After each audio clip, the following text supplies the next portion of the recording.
Hey, Vero. Hi. First, I just wanted to thank you so much for welcoming me back into your classroom today. I know I was there 2 days ago, so you got a lot of me this week.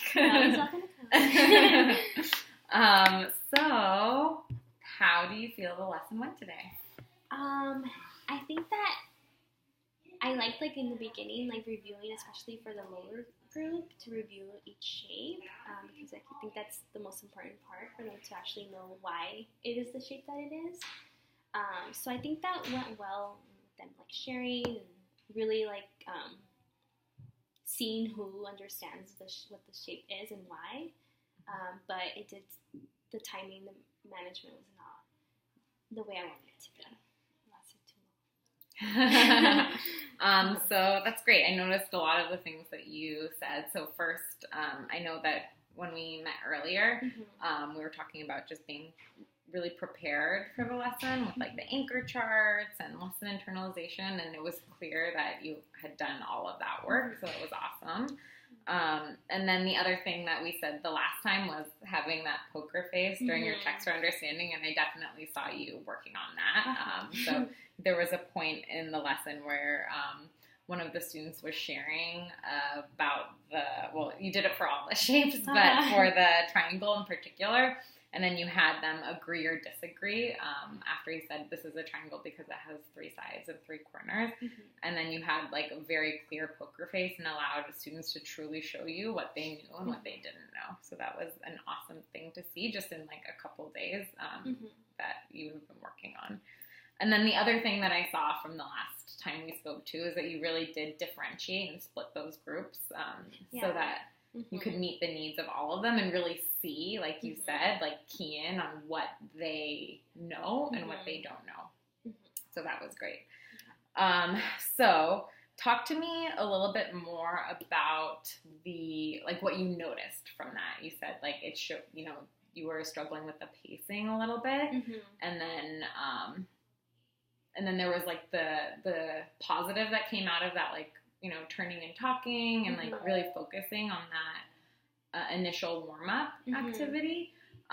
What did you notice from that? How did students show you that they had mastery or not, or I noticed that when it came to describing the square and differentiating that from a rectangle, they still needed a little bit extra practice with that, knowing that they are equal. So that for next time, I know that I'm gonna I guess drill more into that, the difference between both of them. But it was definitely better to separate them, not do a whole group, because with you weren't there, but with the other group, I can tell that they knew them a little bit more, with more automaticity.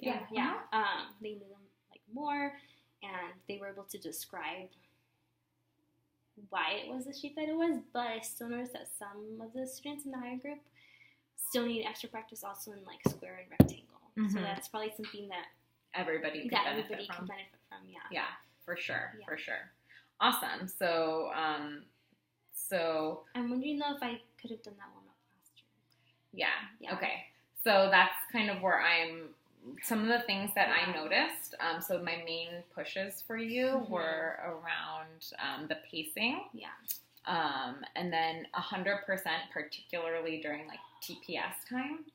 And then addressing student misconception.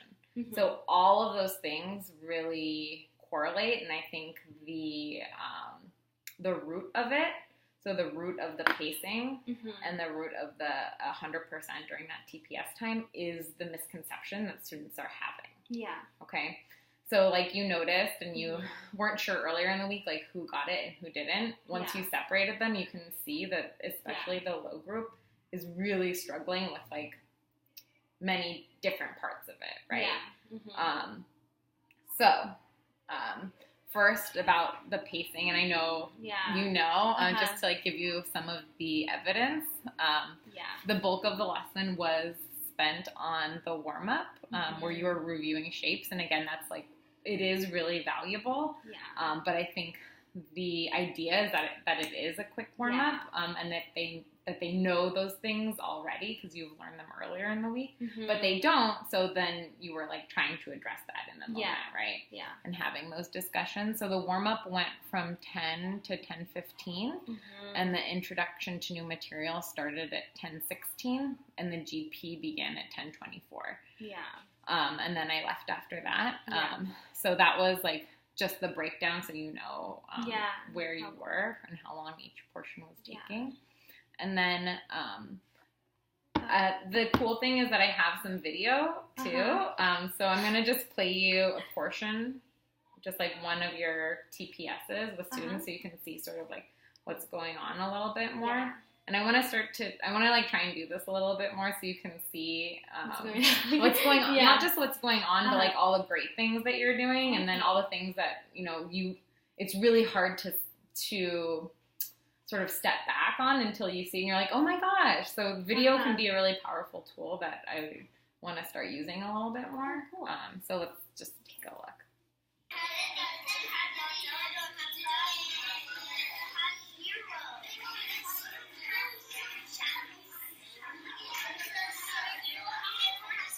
Is this circle?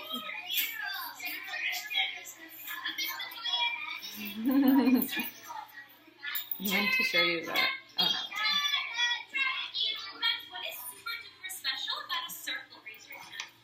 Oh, I meant to show you the square one.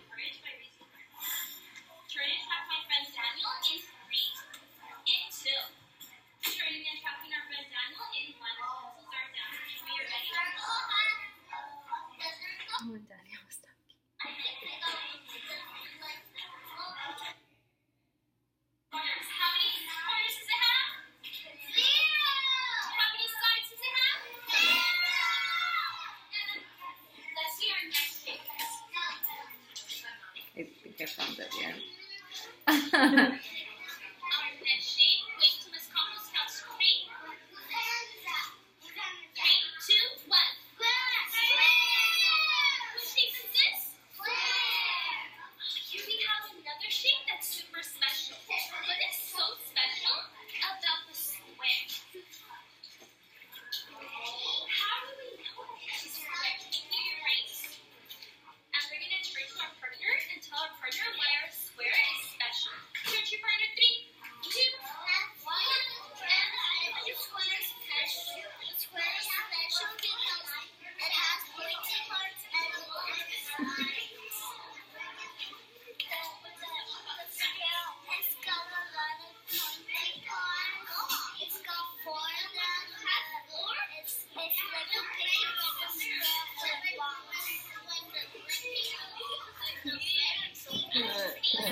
These two are diamonds right here.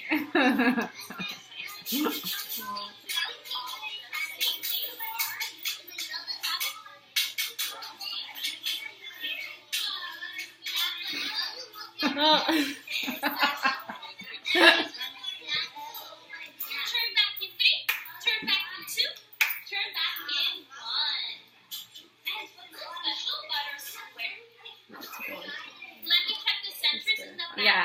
So one of the things I want you to think about is how, because what starts to happen is that then you'll call on a student, and then like they won't say it all the way right, and then you'll go like from one student to another student, and then like and then you said it. So it was the most pronounced with the square because that was like the heart, like the equal parts is what you wanted them to hit on, right? Yeah. And that part was, they didn't know that. Yeah. So for like in general though, even like the other TPSs, they were, you know, using words like the pointy parts and things like that, and weren't fully getting the vocabulary, the academic vocabulary. So what is something you think you could do to support with that TPS, like provide like a scaffold to just get them to more of the all the way right answer? I was noticing that when I just say like what's special about a square, like I feel like maybe like saying like what is like special about the size, like so they are thinking more. I don't know, like like that it's the size, but what about the size is it? Yeah, maybe. I'm not sure. Yeah, you're totally on the right track. So like wording it differently, but actually like providing them with a sentence frame. That's going to help them so much. And it's totally okay to have them say, like, you need to be talking about the sides and the corners. So one example of a sentence frame could be, I know this is a because it has sides and corners. Because you're talking all about, like, what makes a square, right? What makes a rectangle. So it's the attributes. It's the number of sides and the number of corners. So that sentence frame is going to get them already. It's going to get more of them to that all the way right answer, not just the ones that you're able to conference with, but all of them. So that just like a simple sentence frame that you can put on their board and have them like first whisper to their thumb and then turn to their partner and have it. And like, I guarantee that you're going to get a lot more like students being successful. Yeah. How do you feel about that? Yeah, I think that's totally good. Yeah. 4 equal sides and 4 corners. And then with the equal sides part, that's like another, another scaffold that I thought of is, so you have your anchor charts now, right? You created them and they look beautiful and I saw them there, but it's now really using them more during the lesson and modeling that for students. They were like a little bit in the corner. So just like... Yeah, I couldn't find the quadrilaterals and it was like right there. And I was like, where is it? So it's just like, that is another scaffold that's going to help them even in their TPSs. So it's like, so they can and it's even like, during their think time, you can like point to the square and be like,